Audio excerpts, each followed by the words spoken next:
JEE Main 2024 Phase 1. So 31st January Shift 1 question ആണ്. Question number 8. The product C in the below mentioned reaction. നമുക്കിവിടെ കാണാൻ പറ്റുന്ന ഈ reactions എല്ലാം നമ്മുടെ ഹൈഡ്രോ കാർബൺ എന്നുള്ള ചാപ്റ്ററിലെ ടോപ്പിക്കുകളാണ്. അതുപോലെ തന്നെ ഹൈഡ്രോ കാർബണും അതുപോലെ തന്നെ ഹാലോ ആൽക്കൻ ഹാലോവരീൻസ് ഈ ടോപ്പിക്കുകളൊക്കെ ഈ ഒരു ക്വസ്റ്റനിൽ ഇൻവോൾവ് ആയിട്ടുണ്ട്. നമുക്കറിയാം ഓർഗാനിക് കെമിസ്ട്രിയിലെ ക്വസ്റ്റൻസ് എപ്പോഴും കണക്റ്റഡ് ആവാം. സോ CH3 CH2Br നമ്മൾ ആൽക്കഹോളിക് KOH ആയിട്ടാണ് നമ്മൾ ആദ്യം ട്രീറ്റ് ചെയ്യുന്നത്. സോ CH3 CH2Br നമ്മളിതിനെ ആൽക്കഹോളിക് KOH ആയിട്ട് ട്രീറ്റ് ചെയ്യുന്നു. ആൽക്കഹോളിക് KOH നമുക്കറിയാം ഇതൊരു എലിമിനേഷൻ നടക്കാൻ വേണ്ടിയിട്ട് യൂസ് ചെയ്യുന്ന റിയേജൻ്റ് ആണ്. അപ്പോൾ HBr എലിമിനേറ്റ് ആവും. ഈ ഒരു ബ്രോമിൻ ഇവിടെ നിന്ന് പോകും. അഡ്ജസൻറ്റ് പൊസിഷൻ അല്ലെങ്കിൽ ബീറ്റ പൊസിഷനിലെ ഹൈഡ്രജനും പോകും. കറസ്പോണ്ടിങ് ആയിട്ട് നമുക്ക് ഇവിടെ ഒരു ആൽക്കീൻ കിട്ടും. So CH3 CH double bond CH2 propene ആയിരിക്കും ഇവിടെ നമുക്ക് കിട്ടുന്ന ആൽക്കീൻ എന്ന് പറയുന്നത്. This is our A. അതിനുശേഷം നമ്മൾ HBr ആയിട്ടാണ് ട്രീറ്റ് ചെയ്യുന്നത്. Treating with HBr.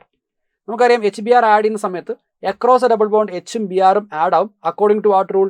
According to Markovnikov rule. Markovnikov rule പ്രകാരമായിരിക്കും ഇവിടെ HBr ആഡ് ആവുക. നമുക്കറിയാം മാർക്കോണിക്കോവ് പൊസിഷൻ ഇവിടെയാണ്. ഇതാണ് ആൻറ്റി മാർക്കോണിക്കോവ് പൊസിഷൻ. ഞാൻ ഇതിനെ MK പൊസിഷൻ എന്നും ഇത് AMK പൊസിഷൻ എന്നും എഴുതുകയാണ്. സോ മാർക്കോണിക്കോവ് പൊസിഷനിലായിരിക്കും ബ്രോമിൻ ആഡ് ആവുക. That will be our major product. So നമുക്ക് B എഴുതാം. B will be CH3 CH. ഇവിടെയാണ് ബ്രോമിൻ ആൻഡ് CH3. ഇവിടെ ഹൈഡ്രജൻ വന്നു. ഇതാണ് നമ്മുടെ B മോളിക്യൂൾ എന്ന് പറയുന്നത്. അതിനുശേഷം നമുക്ക് നോക്കിയേ ഇവിടെ അക്വസ് KOH ആയിട്ടാണ് നമ്മൾ ട്രീറ്റ് ചെയ്യുന്നത്. അവസാനത്തെ സ്റ്റെപ്പിൽ നമ്മൾ അക്വസ് KOH ആയിട്ടാണ് ട്രീറ്റ് ചെയ്യുന്നത്. അക്വസ് KOH ആയിട്ട് ട്രീറ്റ് ചെയ്യുന്ന സമയത്ത് എന്താ ഉണ്ടാവുക? ന്യൂക്ലിയോഫിലിക് സബ്സ്റ്റിറ്റ്യൂഷൻ ഉണ്ടാവും. സോ SN റിയാക്ഷൻ കൊണ്ട് നടക്കുക ന്യൂക്ലിയോഫിലിക് സബ്സ്റ്റിറ്റ്യൂഷൻ. ബ്രോമിനെ ആര് റീപ്ലേസ് ചെയ്യും? OH ഗ്രൂപ്പ് ഇവിടെ റീപ്ലേസ് ചെയ്യും. സോ ഇവിടെ നടക്കുന്നത് ഇങ്ങനെയായിരിക്കും. CH3 CH OH CH3. So OH ബ്രോമിനെ റീപ്ലേസ് ചെയ്യുന്നു. ഇതാണ് നമ്മുടെ C.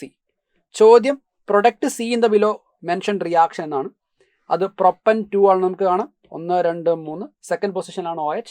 പ്രൊപ്പൻ 2 ആണ് ഇവിടുത്തെ കറക്റ്റ് ആയിട്ടുള്ള ആൻസർ. Answer will be 4.